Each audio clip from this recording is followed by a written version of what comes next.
So, hello all and a very good evening. I welcome you all to the lecture of thermochemistry. तो last class में हम लोग discussion कर रहे थे हीट ऑफ एटमाइजेशन के बारे में और मैंने एक ही क्वेश्चन कराया था हीट ऑफ एटमाइजेशन का। मैंने एक्सप्लेन किया था हीट ऑफ एटमाइजेशन क्या होता है। आज एक दो क्वेश्चन और देखते हैं हीट ऑफ एटमाइजेशन के, जिससे कि कंसेप्ट थोड़े क्लियर हो जाए, ठीक है।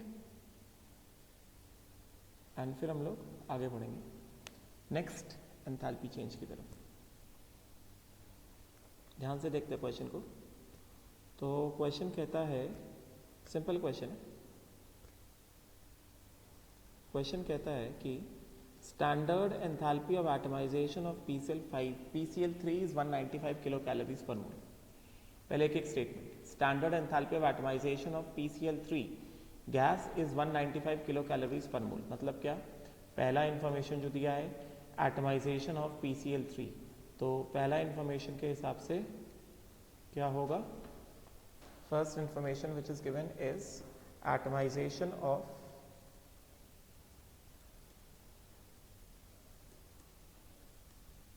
व्हाट? PCl3। तो अगर हम PCl3 का एटमाइजेशन करते हैं तो क्या हो जाएगा? ये बन के आएगा PCl3 गैस। PCl3 का स्ट्रक्चर बनाएंगे। मैंने कहा था एटमाइजेशन में भी बॉन्ड एनर्जीज इन्वॉल्व होते हैं। ये इसका स्ट्रक्चर बनाया एंड इसको हीट किया। ये गैस के फॉर्म में है, दिस इज PCl3 गैस के फॉर्म में है। ये क्या देगा? ये देगा फॉस्फोरस गैस देगा प्लस 3 क्लोरीन गैस। फिर जैसा बताया था कि ये क्या है? ये डिस्क्रीट एटम्स है, डिस्क्रीट एटम्स है। समझा क्या? इसके पास क्या है? इसके पास no bond, they have no bond, ठीक है। अभी इसमें क्या करना है? इसका डेल्टा एच क्या है? एटमाइजेशन है ना, तो डेल्टा एच क्या होगा? डेल्टा एच होगा enthalpy of atomisation of PCl3, right. तो इसका delta H is equal to enthalpy of atomisation of PCl3 is equal to summation bond energy of reactants minus summation bond energy of products, जैसा हमने पढ़ा हुआ है atomisation के बारे में। तो हमें क्या कहा जा रहा है कि enthalpy of atomisation, standard enthalpy of atomisation of PCl3 कितना? 195, ठीक। उसके बाद कह रहे हैं कि what is the standard enthalpy of atomization of PCl5 if bond dissociation energy of axial phosphorus chlorine bond in PCl5 are 10% lesser and bond dissociation energies of equatorial phosphorus chlorine bond in PCl5 are 10% higher than the bond dissociation energy of phosphorus chlorine bond in PCl3। मतलब हमें PCl3 का bond dissociation energy का data दिया गया है और हमसे कहा जा रहा है कि heat of atomisation of PCl5 बताओ। तो PCl5 में हमें पता है कि PCl5 में दो तरह के बॉन्ड्स होते हैं, अलग अलग एनर्जीज वाले। Yes not? एक्सियल बॉन्ड का एनर्जी कम होता है, इक्वेटोरियल बॉन्ड्स का एनर्जी क्या होता है? ज्यादा होता है। तो यहाँ पे क्या कह रहे हैं? यहाँ पे कह रहे हैं कि in PCl5 phosphorus chlorine equatorial bond in PCl5 का जो एनर्जी है that is 10% higher than phosphorus chlorine bond energy in PCl3। उसी तरह से PCl phosphorus chlorine axial bond energy जो है, phosphorus chlorine axial bond energy जो है,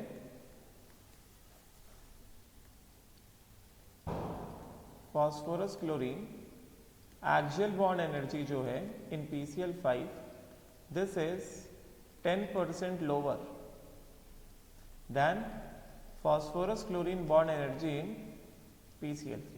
तो अगर हमें heat of atomisation of PCl5 निकालना है तो फिर हमें ये दोनों एनर्जीज पता होने चाहिए ना, गेटिंग ना। तो इसके लिए हमें क्या पता होना चाहिए? इसके लिए हमें phosphorus chlorine bond energy in PCl3 पता होना चाहिए। देखो, तो अभी हम लोग क्या करते हैं, this heat of atomisation of PCl5, heat of atomization of PCl3, this is given as कितना? This is given as 195, ठीक है। Which is equal to summation bond energy of reactants minus summation bond energy of products. Products में तो कुछ भी नहीं है, तो बॉन्ड एनर्जी प्रोडक्ट क्या हो गया, 0 हो गया। Summation bond energy of reactant में क्या है, 3 times of phosphorus chlorine bond energy in PCl3। तो इसके हिसाब से क्या हो गया, phosphorus chlorine bond energy, phosphorus chlorine bond energy in PCl3 कितना बन गया, ये phosphorus chlorine bond energy in PCl3, this becomes कितना 195/3 which means 65 kilo joule per mole. तो PCl3 में जो फॉस्फोरस क्लोरीन बॉन्ड है उसका एवरेज बॉन्ड एनर्जी आ गया, समझा क्या, ये क्या आ गया, ये एवरेज बॉन्ड एनर्जी आ गया। This comes out the average bond energy. अब हमसे कहा जा रहा है what is the standard enthalpy of atomisation of PCl5। ठीक है, चलो अब क्या करते हैं, एटमाइजेशन ऑफ PCl5 देखते हैं। तो एटमाइजेशन ऑफ PCl5, तो PCl5 में हम सब जानते हैं, PCl5 में 2 तरह के बॉन्ड्स होते हैं। PCl5 has got phosphorus chlorine axial bond and PCl5 has got phosphorus chlorine equatorial bonds, ठीक है, गैस। तो अगर हमने इसका एटमाइजेशन किया तो ये क्या होगा, ये एज इट इज क्या देगा, phosphorus gas plus 3 chlorine gas equatorial वाले प्लस कितना 2 क्लोरीन गैस एक्सियल वाले, समझा क्या, राइट। तो ये एटमाइजेशन रिएक्शन है। इसका डेल्टा H क्या होगा, इसका डेल्टा H होगा enthalpy of, standard enthalpy of atomisation of PCl5 which is equal to कितना, यहां पे क्या डिस्क्रीट एटम्स, नो बॉन्ड्स ना, discrete atoms no bonds, products में कोई भी बॉन्ड नहीं, ठीक है।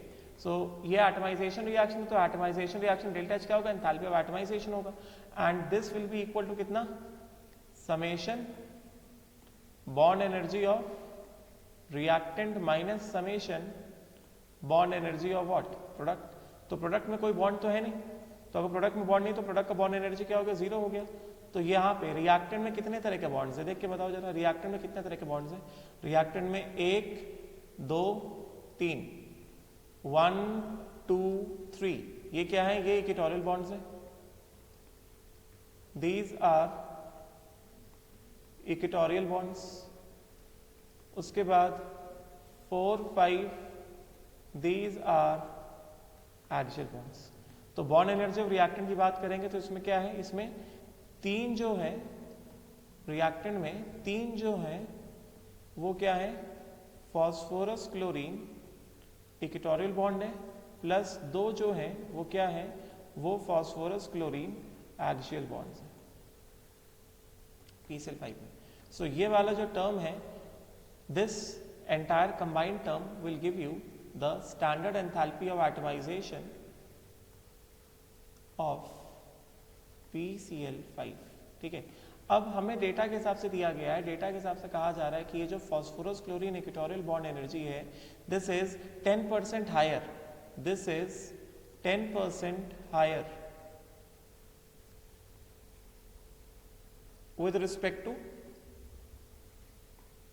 phosphorus chlorine bond energy, with respect to phosphorus chlorine bond energy in PCl3। मतलब ये क्या हो गया, इसका मतलब क्या हो गया, that means phosphorus chlorine equatorial bond energy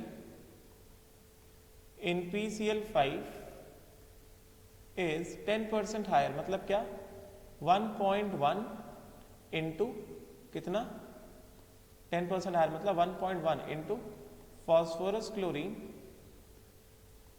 bond energy in PCl3। And axial bond energy के बारे में क्या कहा जा रहा है, एक्सियल बॉन्ड एनर्जी के बारे में कहा जा रहा है कि ये जो है this is 10% lower than what? Phosphorus chlorine bond energy in PCl3. इसका मतलब क्या हो गया? इसका मतलब सीधा सीधा ये हो गया, इसका मतलब ये हो गया कि phosphorus chlorine bond energy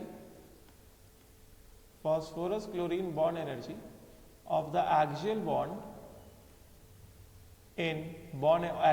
का energy in PCl5 is 10% lower. मतलब क्या? 90% ना, is 90%. मतलब क्या? 0.9 into phosphorus chlorine bond energy in PCl3, जो डेटा दिया गया. तो इसके हिसाब से क्या हो गया? इसके हिसाब से हमारे पास आ गया the standard enthalpy of atomization of PCl5, this is equal to 3 into, this is equal to कितना? 3 into standard enthalpy of phosphorus chlorine equatorial bond, and phosphorus chlorine equatorial bond कितना है? 1.1 into phosphorus chlorine bond energy in PCl3 plus कितना? 2 times of phosphorus chlorine axial bond energy. And phosphorus chlorine axial bond energy क्या है? phosphorus chlorine axial bond energy 90% of phosphorus chlorine bond energy in PCl3. तो कितना हो गया? This becomes 2 into 0.9 into phosphorus chlorine bond energy in what? PCl3. समझे क्या? So ये कितना हो गया? ये आ गया हमारे पास 3 into 1.1 into कितना? 65 plus 2 into 0.9 into कितना? 65. तो ये कितना हो जाएगा हमारे पास? 3.3 plus 1.8 into कितना? 65. एंड हमने इसको सॉल्व किया तो 3.3 5.1 into 65. This will come out to be, this comes out to be heat of atomization. Heat of atomization आ जाएगा हमारे पास 65 into 5.1, 331.5.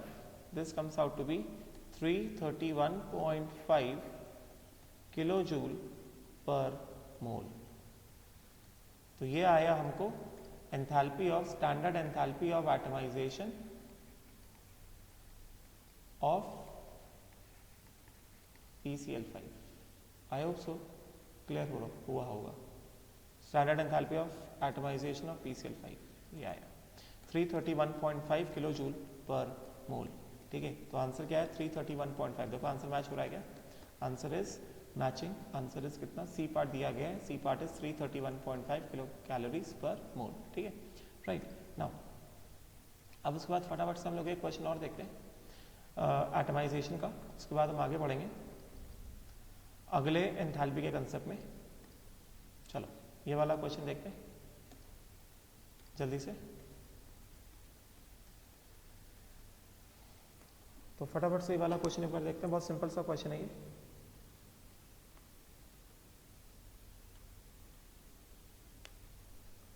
तो इस वाले क्वेश्चन में क्या कहा जा रहा है? This question says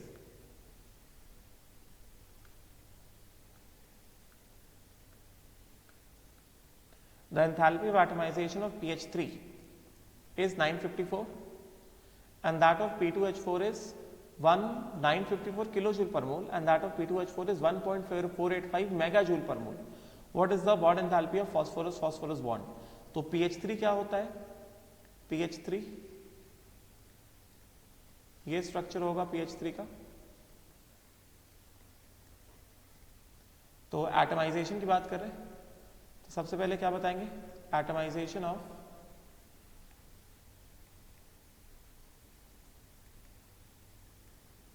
PH3. तो PH3 का एटमाइजेशन करना मतलब क्या? PH3 में जितने भी एटम्स हैं, जितने भी बॉन्ड्स हैं, वो सबको ब्रेक करना. तो एटमाइजेशन ऑफ PH3. ठीक है, तो ये PH3 गैस है, इसको हीट किया एंड इसके सारे बॉन्ड्स को तोड़ा. क्या बचेगा? Phosphorus gas plus 3 hydrogen atoms in the gas phase. They are again what? they are discrete atoms,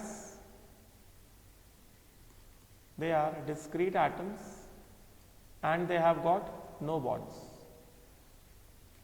discrete atom से बॉन्ड एक भी नहीं है, तो इसका डेल्टा एच मतलब क्या, enthalpy of atomisation, standard enthalpy of atomisation of PH3, ये कितना दिया गया हमें, ये हमें दिया गया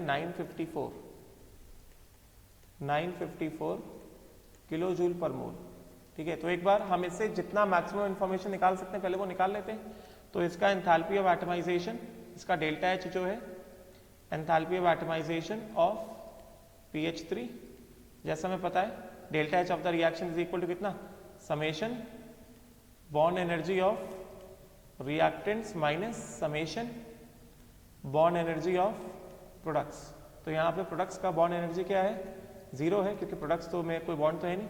तो heat of atomisation of PH3 कितना दिया गया, ये दिया गया 954 kilo joules, which is equal to summation कितने, PH3 में कितने बॉन्ड्स है, 3 बॉन्ड है, phosphorus hydrogen, 3 phosphorus hydrogen bond energy. ठीक है, तो यहां से कितना आ गया हमारे पास, average phosphorus hydrogen bond energy. हम इससे जो निकाल सकते हैं तो वो तो निकाल लें पहले। ये कितना हो गया 954/3, this comes out to be 318 kilo joule per mole. ये आ गया हमारे पास average phosphorus hydrogen bond energy, तो हमने निकाल लिया।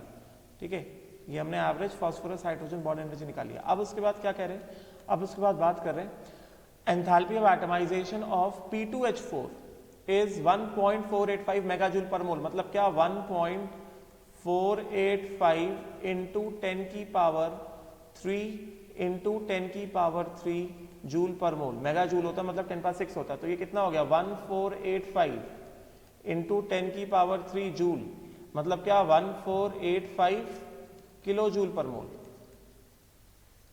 है कि नहीं, राइट। तो P2H4 का अभी अगला क्या है, atomisation of P2H4, atomisation of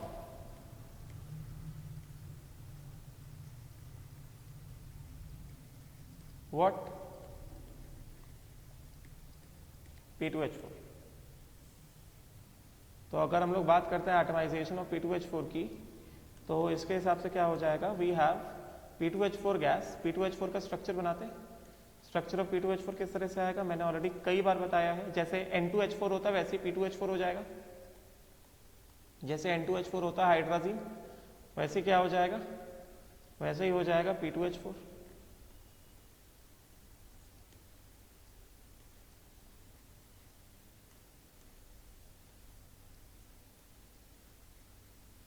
ये P2H4 गैस। अभी हमने इसका एटमाइजेशन किया, तो इसका एटमाइजेशन किया, तो इसके एटमाइजेशन में क्या आएगा, हमारे पास आएगा 2 फॉस्फोरस गैस प्लस कितने, 1 2 3 4 hydrogen atom gas. They are discrete atoms,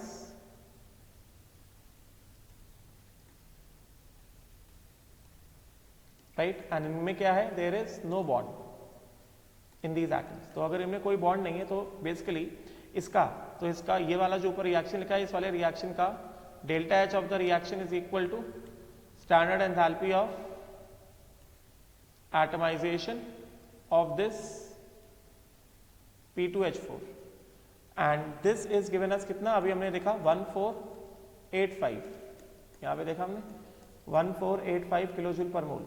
ठीक है, तो ये है 1485 kilo joule, this is 1485 kilojoule per mole obviously, and this will be equal to कितना, summation bond energy of reactants minus summation bond energy of products।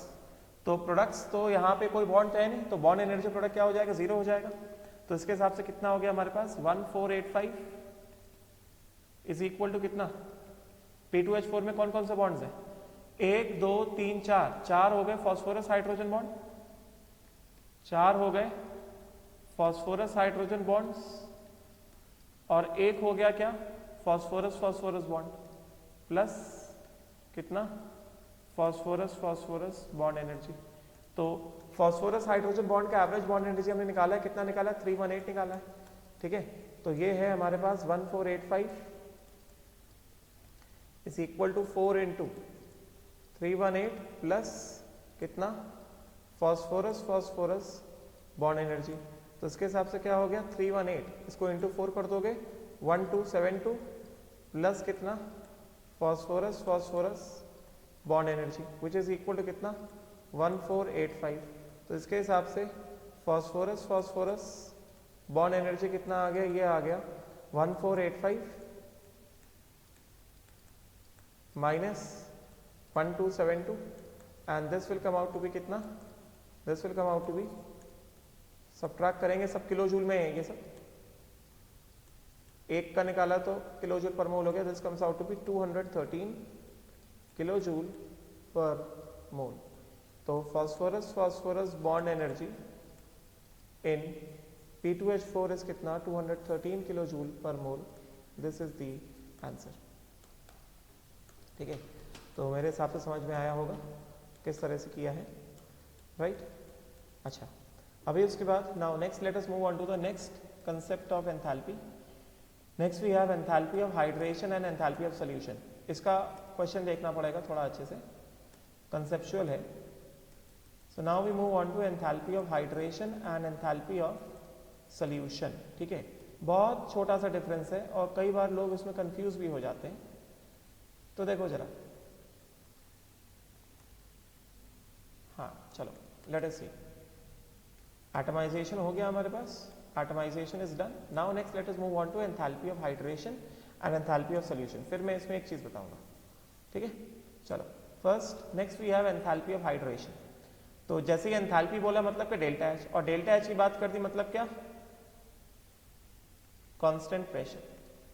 ठीक है, तो enthalpy of hydration तो पहले पढ़ लेते हैं। This is the enthalpy change when 1 mole of anhydrous और partly hydrated compound combines with required number of water molecules to form a specific hydrate, combines with required number of water molecules to form a hydrate।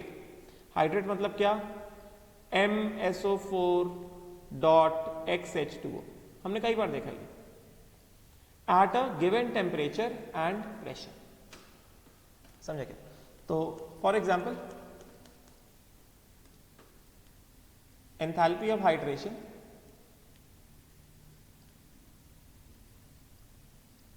Enthalpy of hydration, तो इसको कैसे define किया गया, इसको define किया गया the enthalpy change, enthalpy change का है तो मतलब क्या, constant pressure that occurs when 1 mole of anhydrous salt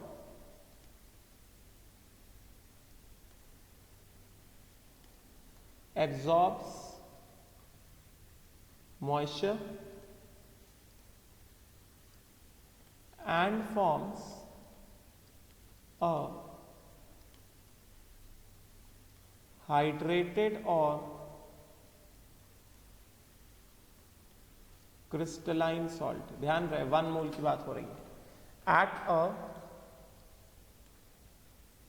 given temperature,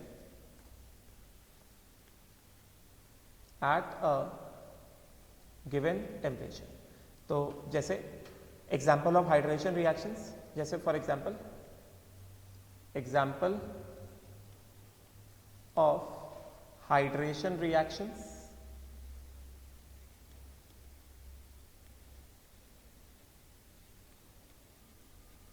किस तरह से, जैसे पहला CuSO4 anhydrous solid, this will combine with moisture from the atmosphere and this will give what, CuSO4 dot 5H2O solid। ये anhydrous है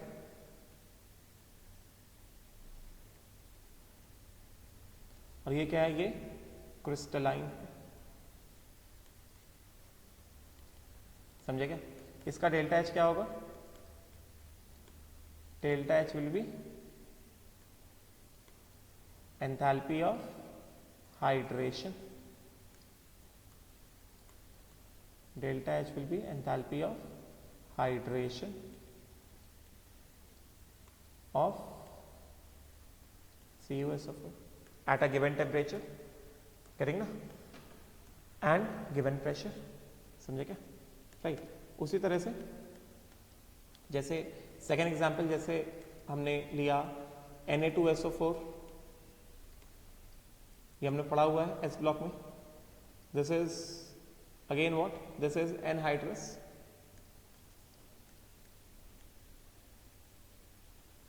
दो example लेता हूं. प्लस कितना 10H2O and this will give what? Na2SO4 dot 10H2O हमने पढ़ा हुआ. This is crystalline, right? तो यहां पे क्या हो जाएगा इसका डेल्टा एच कितना हो गया? डेल्टा एच हो गया enthalpy of hydration of Na2SO4, समझे क्या? राइट. अच्छा अब ये ठीक है, ठीक है. तो ये दो एग्जांपल दिए मैंने हाइड्रेशन रिएक्शन. तो वही कहा जा रहा है इसमें कि तो ये डेफिनेशन इंपॉर्टेंट है कि it is enthalpy change when 1 mole of anhydrous salt combines with required number of molecules of moles of water to form a specific hydrate at a given temperature and pressure. जैसे for example ये इसका hydration कितना है, enthalpy of hydration कितना, -78.20 kilo joules per मोल. अब उसके बाद अगला आता है हमारे पास एंथैल्पी ऑफ सॉल्यूशन. अब देखो ये बहुत कम डिफरेंस है, हाइड्रेशन और सॉल्यूशन बहुत कम डिफरेंस है. पहले हम लोग पढ़ते हैं फिर मैं तुमको एक्जैक्टली डिफरेंस बताता हूं कि इसको क्वेश्चंस में ये डिफरेंस को कैसे देखा जाए. ठीक है. Now enthalpy of solution. Solution मतलब क्या? हाइड्रेशन में क्या हुआ? हाइड्रेशन में ये पहले भी सॉलिड था, ये अभी भी सॉलिड है.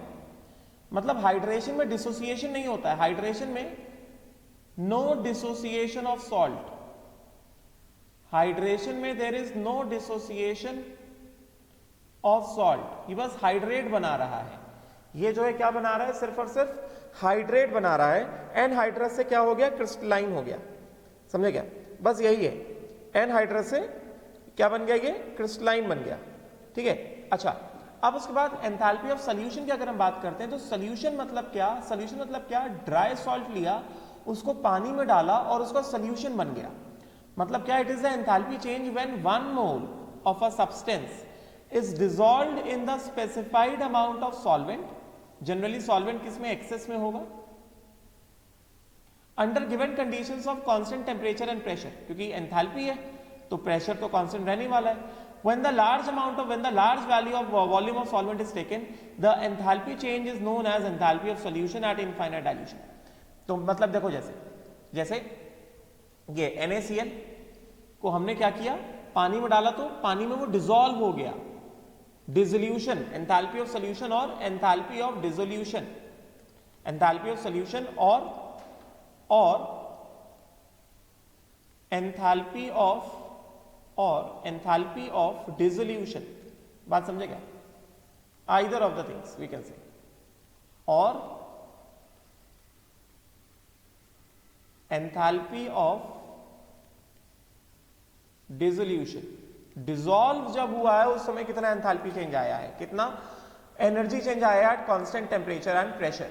समझेगा? तो वो क्या है? Enthalpy of dissolution. तो वही कहा जा रहा है कि when large volume of solvent is taken the enthalpy change is known as enthalpy of solution और डिसोल्यूशन एट इनफाइनाइट डाइल्यूशन. मतलब क्या? Large amount of solvent. ठीक है. तो जैसे NaCl solid gives NaCl aqueous and ultimately NaCl aqueous exists as what? Na plus and Cl minus. यहां पे क्या डिसोल्यूशन में क्या होता है? डिसोल्यूशन में salt breaks into ions. Salt breaks into ions. ठीक है. तो बेसिकली यहां पे basically over here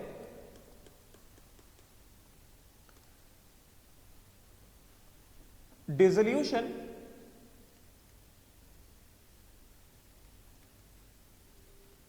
of salt, dissolution of anhydrous salt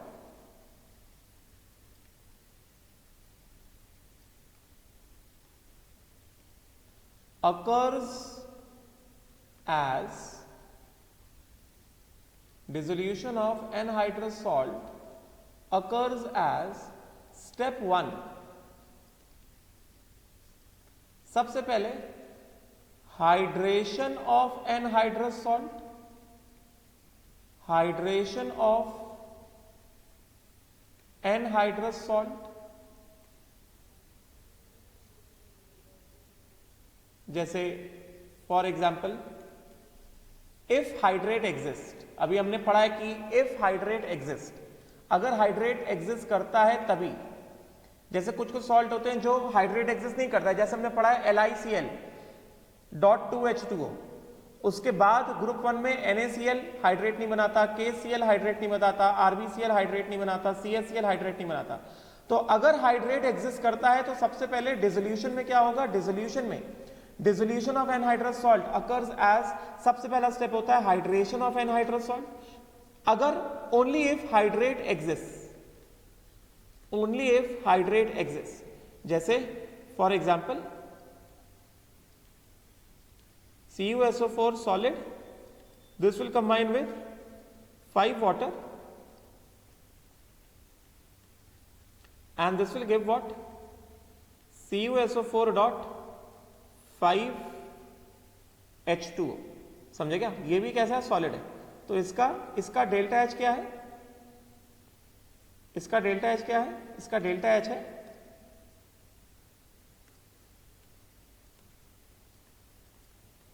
enthalpy of hydration,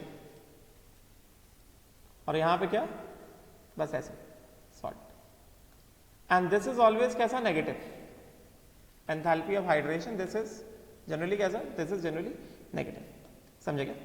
and then उसके बाद स्टेप 2, एक बार हाइड्रेट बन गया उसके बाद आता है स्टेप 2। स्टेप 2 में क्या होगा, स्टेप 2 में नाउ डिसोल्यूशन ऑफ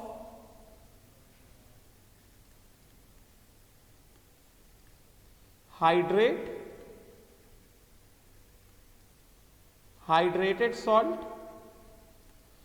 अगर हाइड्रेट एग्जिस्ट करता है, इफ हाइड्रेट एग्जिस्ट, या फिर और straight away dissolution of anhydrous salt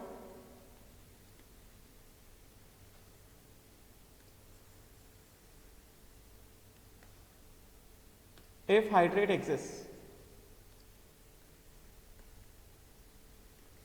or directly dissolution of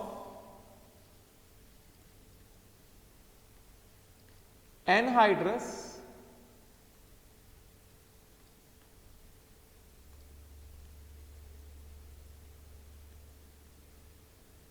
salt if hydrate does not exist, अगर हाइड्रेट एग्जिस्ट नहीं करता है, तो मतलब क्या, अगर हाइड्रेट एग्जिस्ट करता है तो पहला क्या होगा, हाइड्रेशन होगा। एक बार हाइड्रेशन हो गया उसके बाद क्या, एक बार हाइड्रेशन हो गया उसके बाद क्या होगा, उसके बाद होगा dissolution of anhydrous salt, sorry hydrated salt, CuSO4.5H2O solid, and then ये वाटर में, एक्सेस ऑफ वाटर में डाल दिया जाएगा, and then this will give Cu+2 aqueous plus SO4-2 aqueous, समझे क्या। एंड इसका क्या होगा, this will be what, delta H is equal to कितना, enthalpy of dissolution of hydrate CuSO4.5H2। ठीक है, अब अगर मैं क्या करूं, मैं दोनों को ऐड कर दूं, अगर मैं अब दोनों को ऐड कर दूं, now if I just add both the steps, तो बोथ द स्टेप्स को अगर मैंने ऐड किया तो मेरे पास स्ट्रेट अवे क्या आ जाएगा, मेरे पास स्ट्रेट अवे आ जाएगा ये, इसको और इसको मैंने ऐड कर दिया, तो ऐड करने पर क्या होगा, ये यहां से और ये यहां से कट जाएगा, सीधा सीधा मेरे पास आएगा CuSO4 solid dissolved in excess of water. सीधा सीधा आएगा हमको CuSO4 solid dissolved in excess of water, and this will give Cu plus 2 aqueous plus SO4 minus 2 aqueous। तो ये जो ओवरऑल रिएक्शन है, ये ओवरऑल रिएक्शन जो है, this is overall dissolution reaction, this is overall dissolution reaction of CuSO4 solid which is anhydrous, which is what, anhydrous, समझे क्या। And overall reaction का यहां पे delta H dissolution enthalpy of dissolution of CuSO4 solid क्या हो गया, standard enthalpy of hydration of CuSO4 solid, क्योंकि पहले वाले केस में सॉलिड का ही हाइड्रेशन हुआ है ना, this is standard enthalpy of hydration. पहले वाले केस में हाइड्रेशन जो हुआ है वो सॉलिड CuSO4 का हाइड्रेशन हुआ है ना, right. Plus what, plus enthalpy of dissolution of, plus enthalpy of dissolution of the hydrated salt, मतलब दोनों स्टेप्स को हमने ऐड कर दिया। enthalpy of dissolution of hydrated salt CuSO4.5H2। तो एनहाइड्रस सॉल्ट का जो डिसोल्यूशन होता है वो दो स्टेप्स में अगर होता है, और इसके बेसिस पे क्वेश्चन आता है। एनहाइड्रस सॉल्ट का जो डिसोल्यूशन होता है वो दो स्टेप में अगर होता है। सबसे पहला एनहाइड्रस सॉल्ट क्या बनाता है, एनहाइड्रस सॉल्ट सबसे पहले हाइड्रेटेड सॉल्ट बनाता है। मैंने हेडिंग क्या लिखी थी, डिसोल्यूशन ऑफ एनहाइड्रस सॉल्ट। तो एनहाइड्रस सॉल्ट सबसे पहले हाइड्रेटेड सॉल्ट बनाता है अगर हाइड्रेट एग्जिस्ट करता है। तो ये पहले हाइड्रेटेड सॉल्ट बनाया, इसका डेल्टा H ये रहा, एंड देन एक बार हाइड्रेटेड सॉल्ट बन गया उसके बाद क्या होगा, डिसोल्यूशन ऑफ हाइड्रेटेड सॉल्ट अगर हाइड्रेट एग्जिस्ट करता है, या फिर सीधा सीधा dissolution of anhydrous salt if hydrate does not exist. क्योंकि जैसे यहाँ पे हाइड्रेट एग्जिस्ट कर रहा है, तो एक बार हाइड्रेट बन गया, once this hydrate is formed, उसके बाद क्या होगा, इस हाइड्रेट का डिसोल्यूशन होगा। समझे क्या देगा, Cu plus 2 aqueous plus SO4 minus 2 aqueous। तो यहाँ पे क्या आएगा, the dissolution of hydrated form. और हमने फिर दोनों रिएक्शंस को ऐड किया, तो हमारा हाइड्रेटेड क्या हो गया, कैंसिल आउट हो गया ये दोनों, और ये आया हमको overall reaction, dissolution of anhydrous salt. This is what, overall reaction for dissolution of anhydrous salt. And overall dissolution of anhydrous salt का डेल्टा H क्या हो जाएगा, overall dissolution of anhydrous salt का डेल्टा H क्या निकल के आ जाएगा, ये डेल्टा H निकल के आ जाएगा कितना, the enthalpy of hydration of the anhydrous salt plus dissolution of the hydrated salt. This is the overall enthalpy of solution. This is enthalpy of solution of anhydrous salt। बात समझे क्या, तो ये चीज है क्लियर। तो ये पहले समझ में आया होगा, उसके बाद ही हम अब मैं इसके दो क्वेश्चंस कराने वाला हूं। अगर तुम्हें ये समझ में आया उसके बाद ही हम क्वेश्चंस की तरफ प्रोसीड कर सकते हैं, ठीक है। आई होप सो ये क्लियर हुआ होगा, ठीक है। अब चलो क्वेश्चंस की तरफ आगे बढ़ते हैं। सबसे पहला क्वेश्चन जो यहीं पे दिया गया है एज अ एग्जांपल, पहले इसको लेते हैं। Let us see this question first.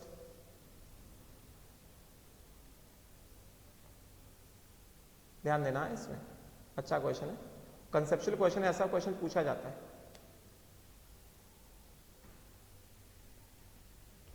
तो जस्ट मिनट, हाँ।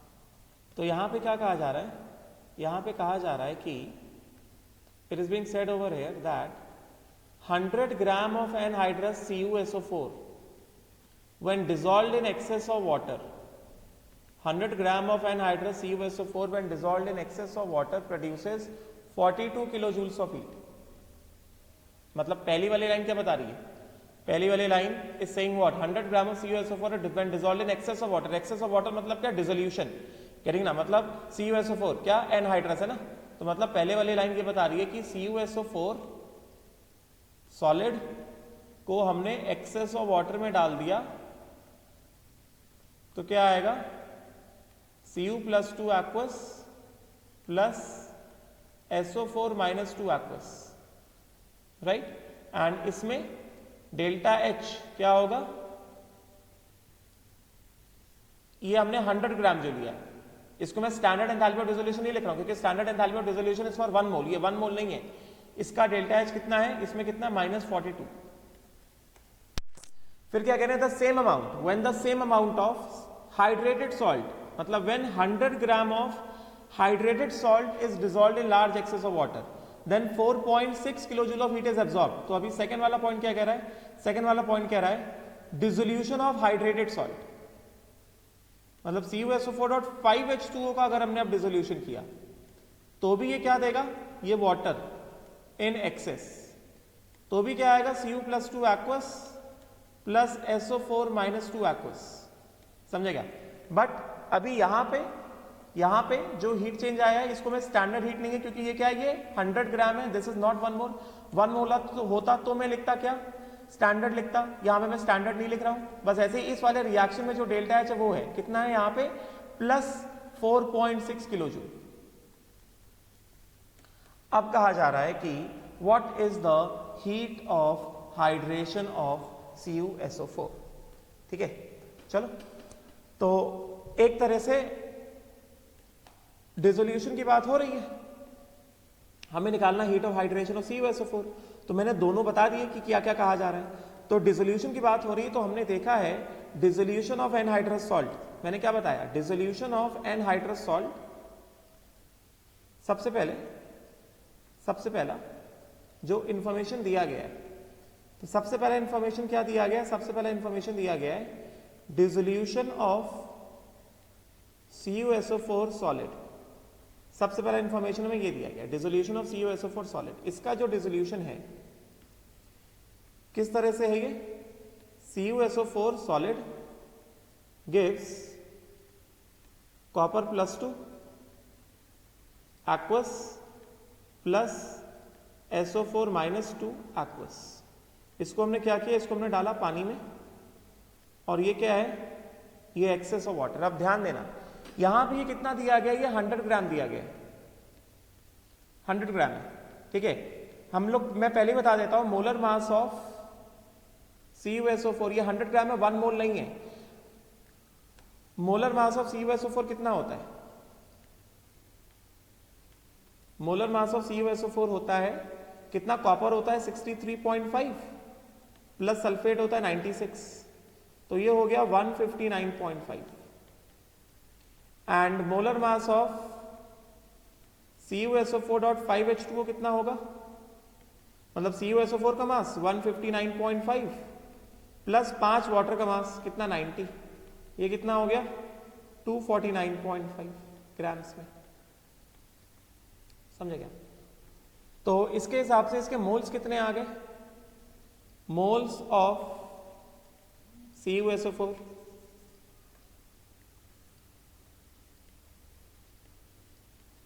कितना हो गया, मास अपॉन मोलर मास, मास कितना है 100 ग्राम से, अपॉन मोलर मास कितना है 159.5,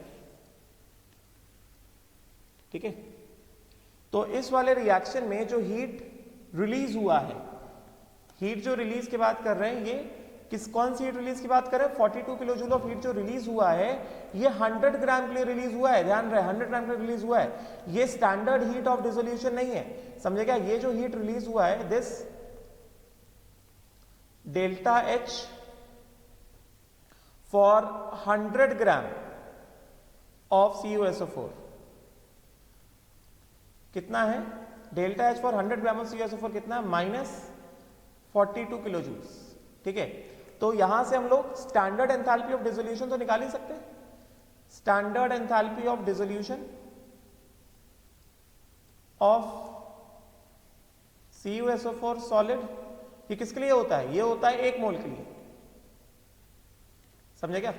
तो इसके हिसाब से क्या होगा, standard enthalpy of dissolution of CuSO4 कितना हो जाएगा, इतने मोल के लिए कितना हीट रिलीज हुआ 42, तो 1 मोल के लिए निकालना है ना, therefore standard enthalpy of dissolution कितना आ जाएगा, देयरफॉर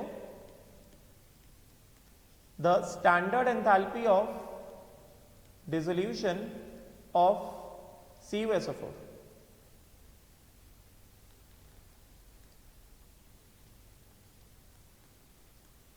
of CuSO4 solid कितना हो जाएगा, ये वाला जो हीट है this is for moles of CuSO4 is equal to कितना 100/159.5, इतने मोल्स के लिए इतना है।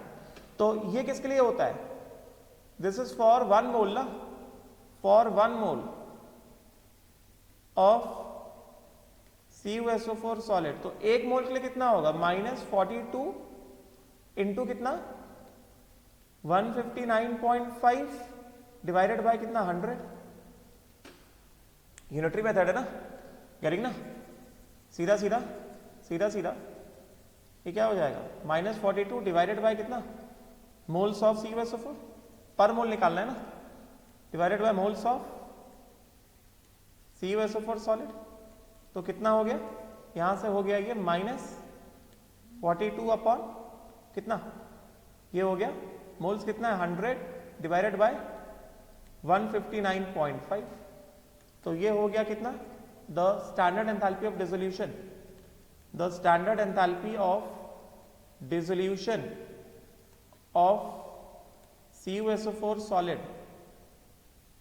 जो कि फॉर 1 मोल होता है, ये कितना आ गया, ये आ गया -42 इंटू 159.5 डिवाइडेड बाय 100, तो standard enthalpy of dissolution of CuSO4 कितना आ गया, standard enthalpy of dissolution of CuSO4 हमारे पास निकल के आ गया, ये हमको निकल के आया कितना, ये हमको आया 42 इंटू 159.5 डिवाइडेड बाय कितना 100, ये आया -66.99 रफली इक्वल टू कितना -67 किलो जूल पर मोल,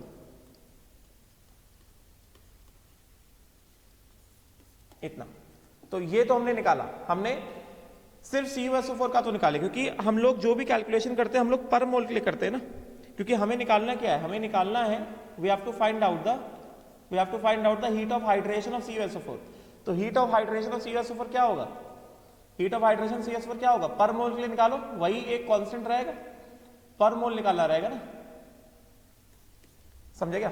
तो उसके लिए हमें क्या चाहिए, हमें enthalpy of dissolution of CuSO4 solid पर मोल चाहिए, ठीक है। सो ये कितना आ गया हमारे पास, तो डेटा कलेक्ट करते हैं हम लोग, डेटा कलेक्ट किया हमें, देयरफॉर हमको enthalpy of standard enthalpy of dissolution of CuSO4 solid ये आ गया हमारे पास -67 किलो जूल पर मोल, ये 1 मोल का आ गया हमारे पास। फिर उसके बाद नेक्स्ट डेटा क्या कहता है, नेक्स्ट डेटा कहता है the same amount of CuSO4.5H2O on dissolving large excess of water absorbs 4.6 kilo joule of heat, मतलब नेक्स्ट डेटा क्या है, the dissolution of the hydrated salt, next data क्या है, dissolution of hydrated salt, next data is dissolution of hydrated salt, है कि नहीं, hydrated salt का dissolution है। तो इस हाइड्रेटेड सॉल्ट के डिसोल्यूशन में क्या कहा जा रहा है, यहां पे जो हीट एब्जॉर्ब हो रहा है 4.6 kilo joule of heat absorb हो रहा है, ये 1 मोल का नहीं है, this is for 100 grams, same amount है ना CuSO4.5H2O, ये 100 ग्राम्स ऑफ CuSO4.5H2O, इसको 1 मोल में निकाल लेते ना, तो dissolution of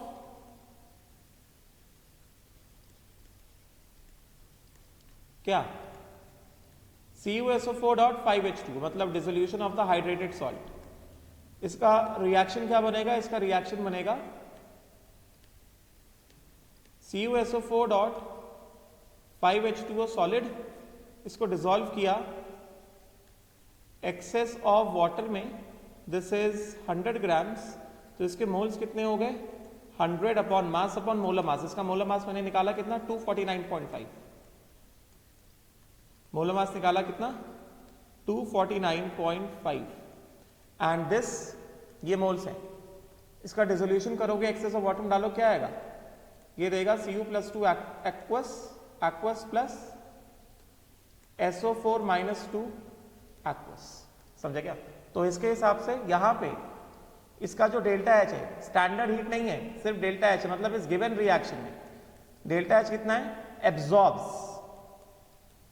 4.6 kilo joules of heat. मतलब this is for moles is equal to 100 upon 249.5 moles of CuSO4.5H2।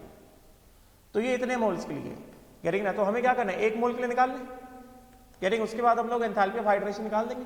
Therefore the standard enthalpy of dissolution, the standard enthalpy of dissolution of CuSO4.5H2O, this is for standard enthalpy is for what, always for 1 mole।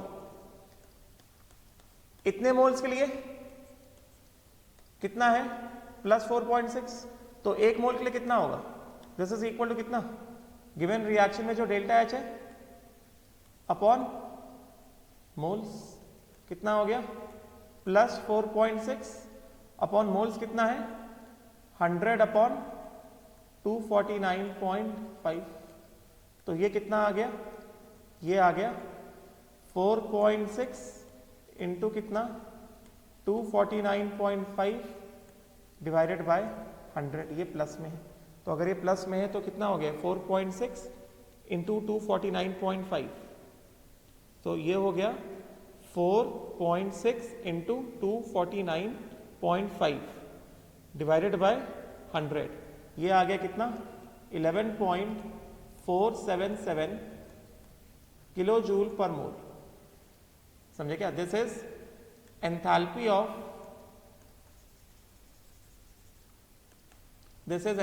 Of dissolution, standard enthalpy of dissolution of the hydrated form. ये standard enthalpy of dissolution किसका, hydrated form का है। ठीक है, तो data standard enthalpy of dissolution of hydrated form, तो इसके हिसाब से क्या हो गया, ये standard enthalpy of dissolution of hydrated form, ये हमारे पास आया +11 पॉइंट कितना है, ये this comes out to be +11.477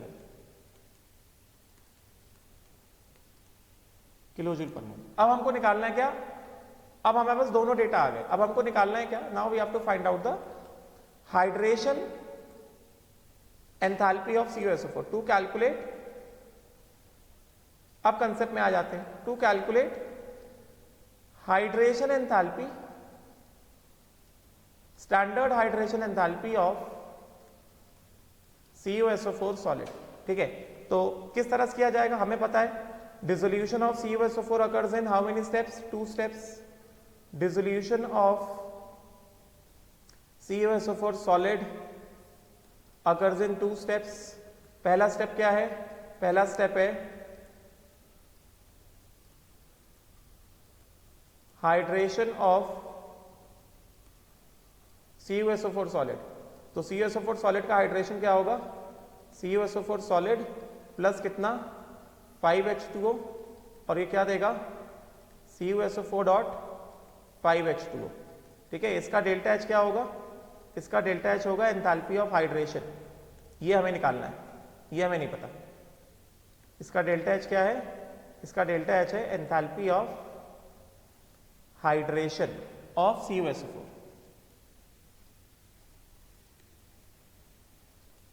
समझे क्या? फिर सेकेंड स्टेप क्या है, एक बार हमारे पास हाइड्रेटेड सॉल्ट बन गया, अब उसके बाद सेकेंड स्टेप क्या है, dissolution of hydrated salt. Second step क्या है, dissolution of hydrated salt. CuSO4 dot 5H2O, इसका क्या डिसोल्यूशन, तो किस तरह से, second step CuSO4 dot 5H2O solid, excess of water में डाला इसको, तो ये क्या देगा, Cu plus 2 aqueous plus SO4 minus 2 aqueous, ठीक है। इसका डेल्टा H क्या हो गया, इसका डेल्टा H हो गया the enthalpy of, standard enthalpy of dissolution of the hydrated salt CuSO4 dot 5H2O, ठीक है। अभी क्या करने वाले, अभी हम लोग ओवरऑल निकालने वाले, ओवरऑल डिसोल्यूशन, तो यहां से क्या, overall dissolution, overall dissolution of CuSO4 solid, क्योंकि हमें overall dissolution of CuSO4 solid पता है, समझे क्या, ये देखो overall dissolution of CuSO4 solid हमने निकाला हुआ है, ठीक है। तो इसके हिसाब से क्या हो जाएगा, दोनों को ऐड कर देंगे, दोनों को ऐड करने गए तो ये ऐसे कैंसिल आउट हो जाएगा, क्या आ जाएगा हमारे पास आ जाएगा CuSO4 solid when dissolved in water excess में, दिस विल गिव क्या, Cu plus 2 aqueous plus SO4 minus 2 aqueous, समझे। और इसका डेल्टा H क्या है, delta H naught of dissolution, this is delta H naught of dissolution of CuSO4 solid, this is equal to कितना, this is equal to delta H naught of hydration of CuSO4 solid plus कितना, delta H naught of dissolution of hydrated salt CuSO4 dot 5H2, यही होगा ना। तो हमें overall पता है, overall कितना है, ओवरऑल है -67, ओवरऑल कितना है, overall is -67 is equal to कितना, enthalpy of hydration of CuSO4 solid plus hydrated form का एंथैल्पी ऑफ डिसोल्यूशन कितना है, स्टैंडर्ड एंथैल्पी ऑफ डिसोल्यूशन कितना है, प्लस 11.477, ये कितना हो गया, प्लस 11.477, तो इसका स्टैंडर्ड एंथैल्पी ऑफ हाइड्रेशन कितना आ गया, स्टैंडर्ड एंथैल्पी ऑफ हाइड्रेशन कितना आ गया, CuSO4 सॉलिड कितना हो गया, ये -67 minus 11.477, so this comes out to be minus 78.477 kilojoule per mole.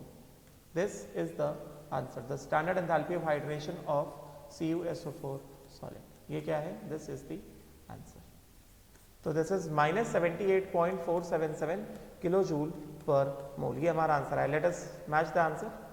Answer यहाँ पे दिया गया होगा -78.477, yes, enthalpy of hydration of CuSO4 कितना, -78.477 किलो जूल पर मोल, एक मोल के लिए हमें निकालना था, ठीक है ना। हीट ऑफ हाइड्रेशन मतलब क्या, पर मोल, मतलब पर मोल ना, पर मोल ही एक डिफाइंड वैल्यू है, बाकी सारे वैल्यूज तो डिफाइंड ही नहीं, ठीक है। अब इसके बाद इसका एक क्वेश्चन और ले लेते हैं हम लोग। Let us take one more question of hydration, जिससे कंसेप्ट में थोड़ा क्लैरिटी आए। ये क्वेश्चन इंपॉर्टेंट है, इसका तरीका देखो सॉल्व करने का, ये ऐसे ही क्वेश्चन सेम, मतलब तरीका पूछने का यही होता है, कंसेप्ट यही इन्वॉल्व होता है हाइड्रेशन में, हाइड्रेशन में कंसेप्ट जो यही इन्वॉल्व होता है। तो एक क्वेश्चन और लेते हैं हाइड्रेशन का।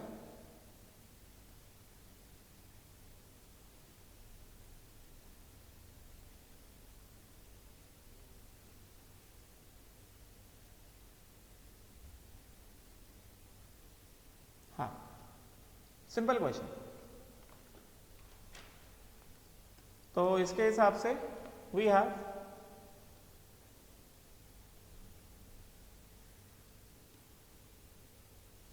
दो क्वेश्चन लेने पड़ेंगे, एक ये एंथैल्पी ऑफ सॉल्यूशन और एक ये।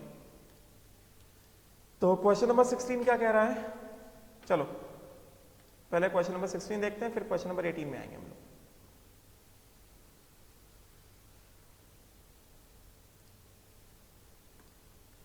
तो दिस क्वेश्चन सेज कि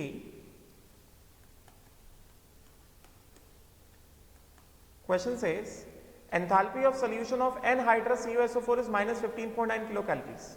तो पहला enthalpy of solution of anhydrous CuSO4 is -15.9 kilo calories and that of CuSO4.5H2O is +2.8 kilo calories. What is the enthalpy of hydration? तो इसको पर मोल ही मानो, दिया नहीं गया मगर let us take it as per mole, क्योंकि मोल्स भी नहीं दिए है ना।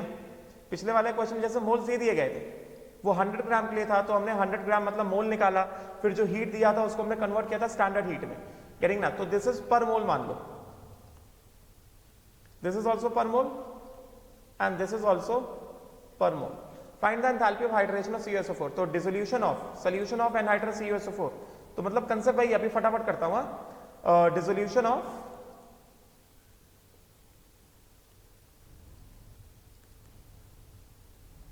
CuSO4 एनहाइड्रस किस तरह से? सबसे पहला क्या, सबसे पहला हाइड्रेशन ऑफ CuSO4 सॉलिड। तो अगर हमने इसका हाइड्रेशन किया तो क्या हो गया, ये हो गया CuSO4 सॉलिड प्लस कितना 5 water only, and this will give the hydrated salt CuSO4.5H2O and this is also solid. And इसका डेल्टा H क्या है?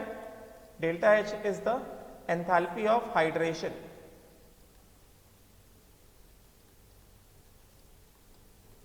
ऑफ CuSO4 सॉलिड, ठीक है। एंड देन नेक्स्ट स्टेप क्या रहेगा? नेक्स्ट स्टेप रहेगा dissolution of the hydrated salt, dissolution of hydrated salt. तो dissolution of hydrate, ये पहला वाला तो हमें नहीं दिया गया, ये तो हमें निकालना है। This is not given, this we have to calculate hydration enthalpy of CuSO4। अभी हाइड्रेटेड सॉल्ट का डिसोल्यूशन एंथैल्पी दिया गया, ये जो हमारे पास हाइड्रेटेड सॉल्ट आया CuSO4.5H2O, ये सॉलिड है, क्रिस्टलाइन है, इसको हमने क्या किया, एक्सेस ऑफ वाटर में डाल दिया। तो ये क्या देगा? ये देगा Cu+2 aqueous plus SO4-2 aqueous. तो इसका क्या enthalpy of, standard enthalpy of dissolution of the hydrated salt CuSO4.5H2O, इसका कितना दिया गया है? This is given as +2.8। The enthalpy of solution of anhydrous salt इतना एंड हाइड्रेटेड सॉल्ट कितना? +2.8 kilo calories per mole. This is +2.8 kilo calories per mole, समझे क्या? अभी ओवरऑल डिसोल्यूशन का भी डेल्टा H हमें डिफाइंड है, दिया गया है। तो ओवरऑल कितना हो जाएगा? ओवरऑल इट विल बिकम, यहां से ये कैंसिल आउट हो गया एंड इट विल बिकम कितना? It will be CuSO4 solid when dissolved in H2O excess, and this will give what?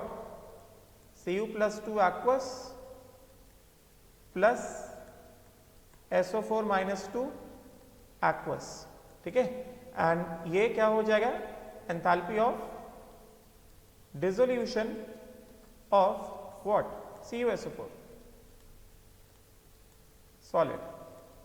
This is given as कितना? This is given as -15.9 kilo calories per mole, -15.9 kilo calories per mole. तो ये जो overall reaction है, this is what? Overall,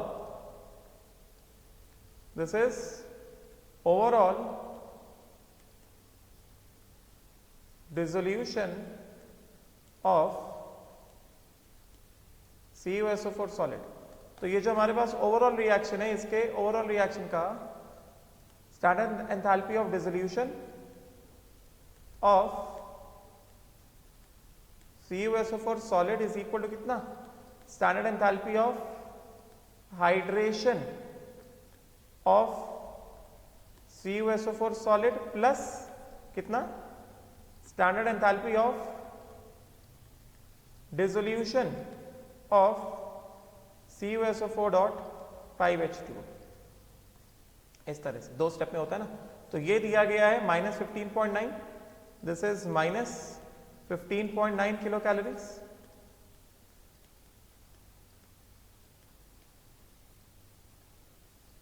is equal to, ये नहीं पता हमें, plus ये कितना दिया गया, 2.8 किलो कैलोरीज, शायद इतना ही दिया गया, यस, प्लस 2.8 किलो कैलोरीज। तो इसके हिसाब से क्या हो जाएगा, standard enthalpy of hydration of CuSO4 कितना हो गया, -15.9 एंड -2.8, दिस बिकम्स कितना, -18.7 किलो कैलोरीज पर मोल। ये हो गया -18.7 किलो कैलोरीज पर मोल। बात समझेगा, right? This is the answer. Clear? मतलब वही कंसेप्ट है। उसके बाद नेक्स्ट क्वेश्चन नंबर 19 देखते हैं। If the enthalpy of formation of HCl gas and Cl minus aqueous are so much, find the enthalpy of solution of hydrogen chloride gas. तो ये अच्छा क्वेश्चन है। इसमें एक कंसेप्ट है जो मैंने स्टार्टिंग में बस वर्बली बताया है कि standard heat of formation of H+ क्या लिया जाता है, 0 लिया जाता है। ठीक है, चलो इसको देखते हैं।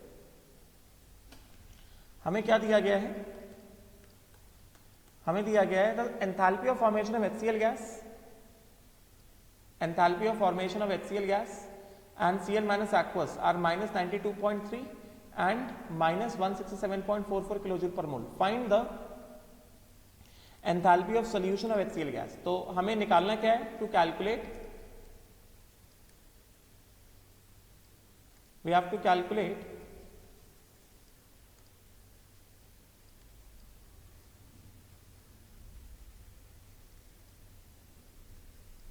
एंथैल्पी ऑफ डिसोल्यूशन, सीधा सीधा ऐसे लिखते हैं, standard enthalpy of dissolution of HCl gas. हमको ये कैलकुलेट करना है, ठीक है। तो अगर हमको ये कैलकुलेट करना है, इसका मतलब क्या हुआ, डिसोल्यूशन रिएक्शन लिखना पड़ेगा, dissolution reaction of HCl gas. HCl gas के फॉर्म में क्या होगा, उसका डिसोल्यूशन होगा। तो अगर हमने उसका डिसोल्यूशन किया तो ये क्या आएगा, this will B HCl gas. HCl gas को पानी में डालो, एक्सेस ऑफ वाटर में डालोगे, तो एक्सेस ऑफ वाटर में डालोगे तो क्या देगा, ये देगा H3O प्लस या फिर H plus aqueous, obviously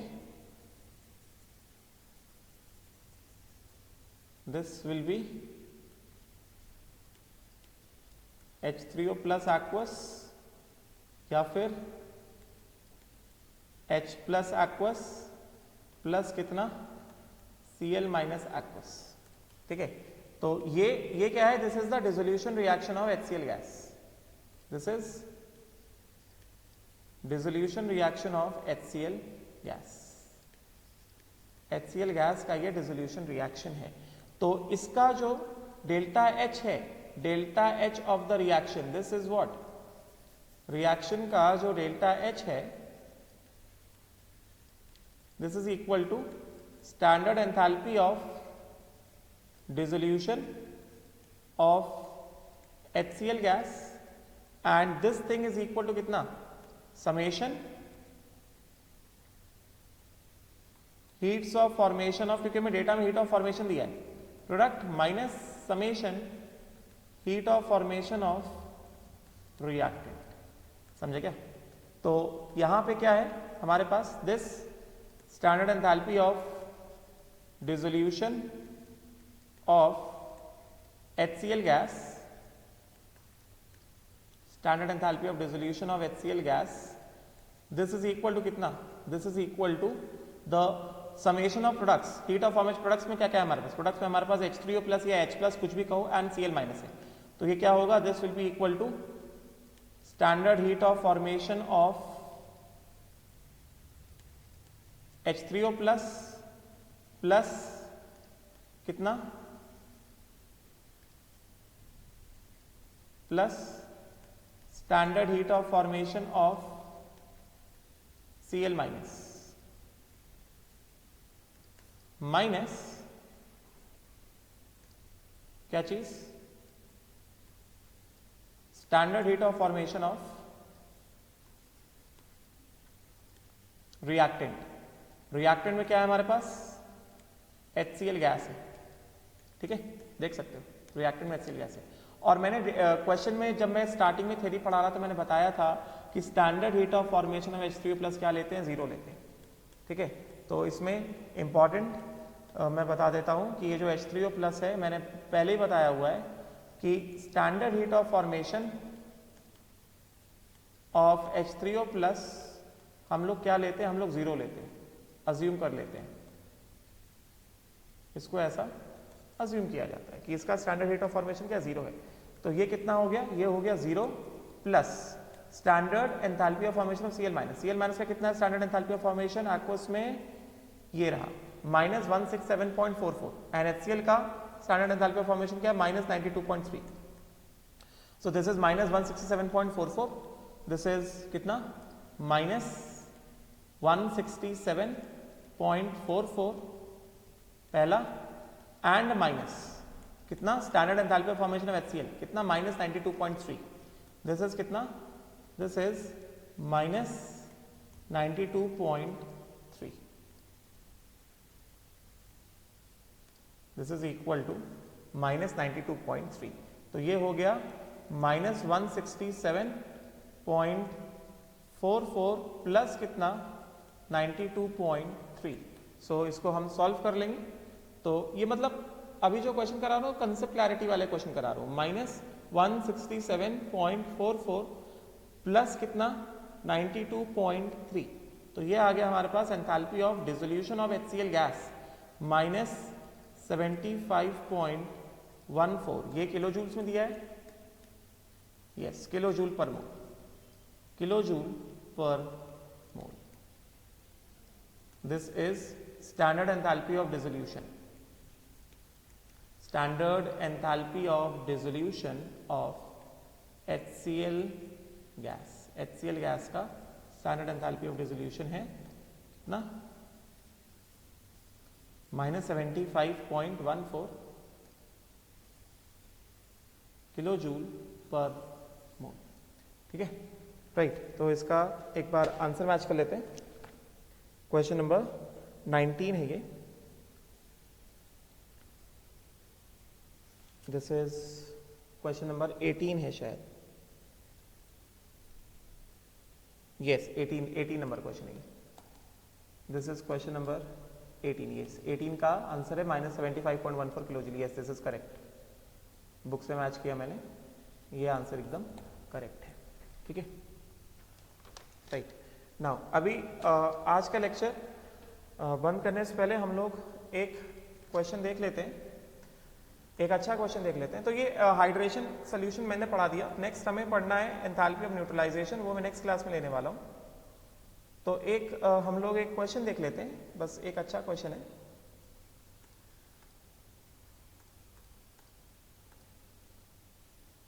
page number 26, हाँ ये वाला क्वेश्चन देख लेते हैं।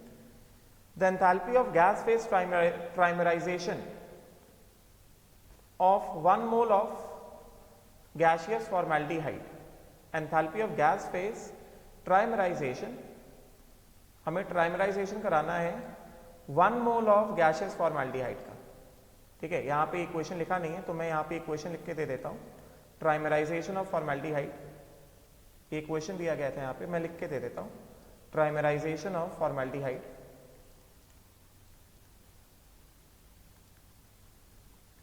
Trimerisation of formaldehyde HCHO। तो इक्वेशन लिख के दे देता हूं, 3 टाइम्स ऑफ HCHO, ट्राइमर दे देगा ये। किस तरह से ये ट्राइमर दे देगा,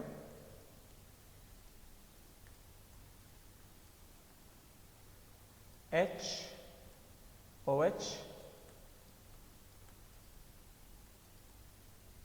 HOH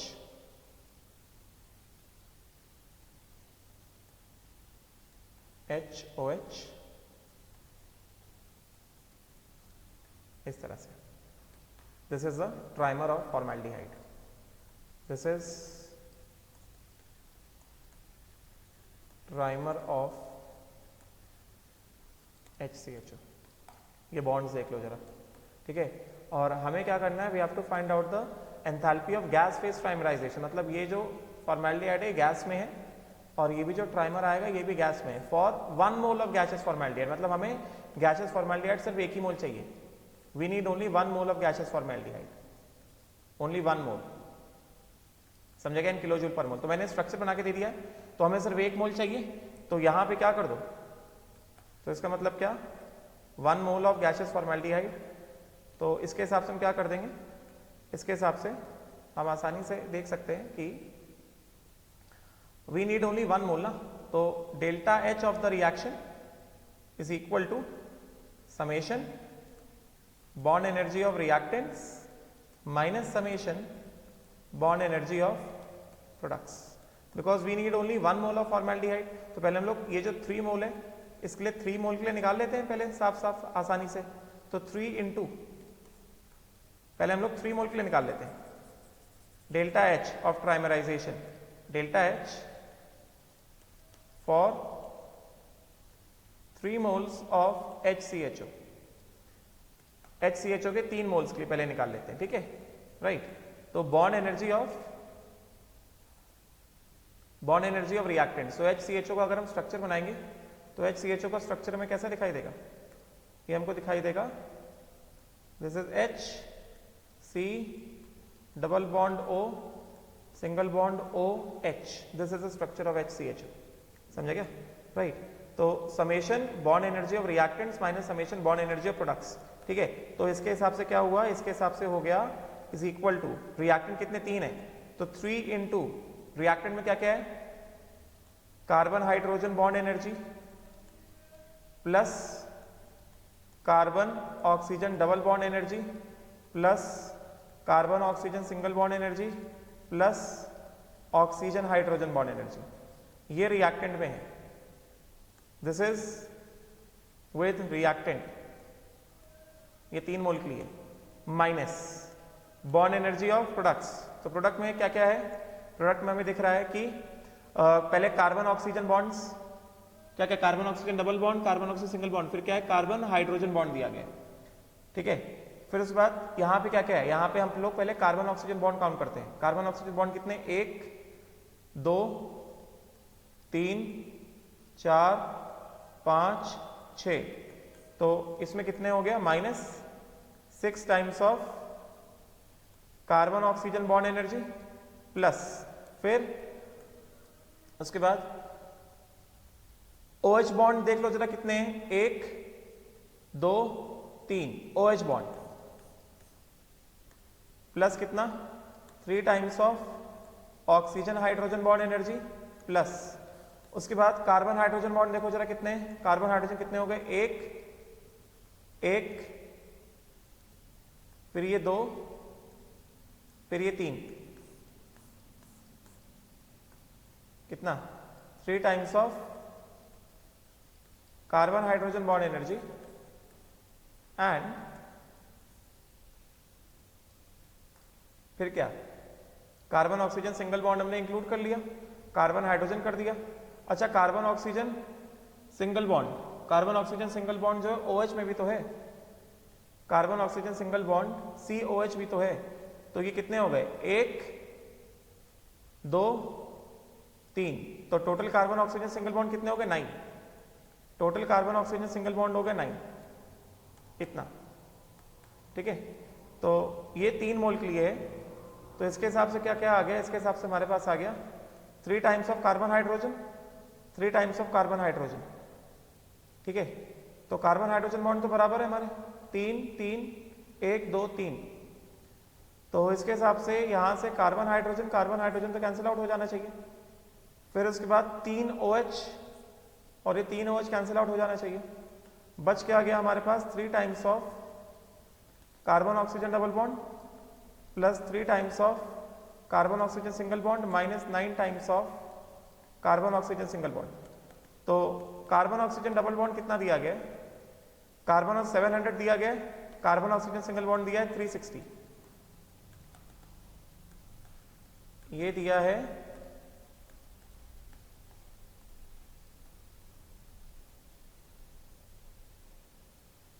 ये दिया है 3 टाइम्स ऑफ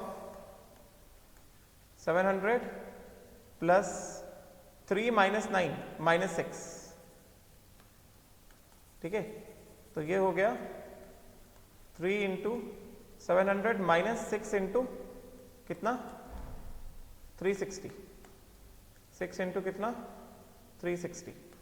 तो ये आ गया कितना 2100 माइनस 36 इंटू 6, 36 3 18 21 2160, ठीक है। तो ये कितना आ जाएगा? ये आ जाएगा माइनस 60 किलो जूल्स। किसके लिए आया? This is for 3 moles,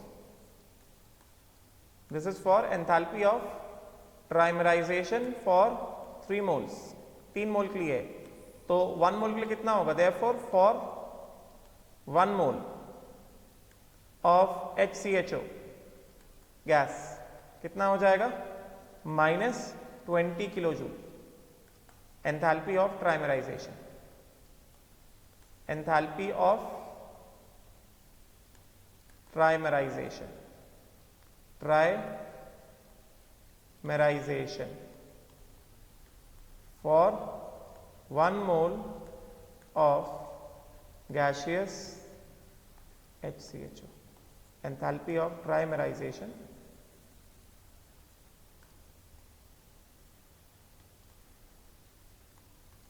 for 1 mole of gaseous HCHO, ठीक है। So we'll stop here.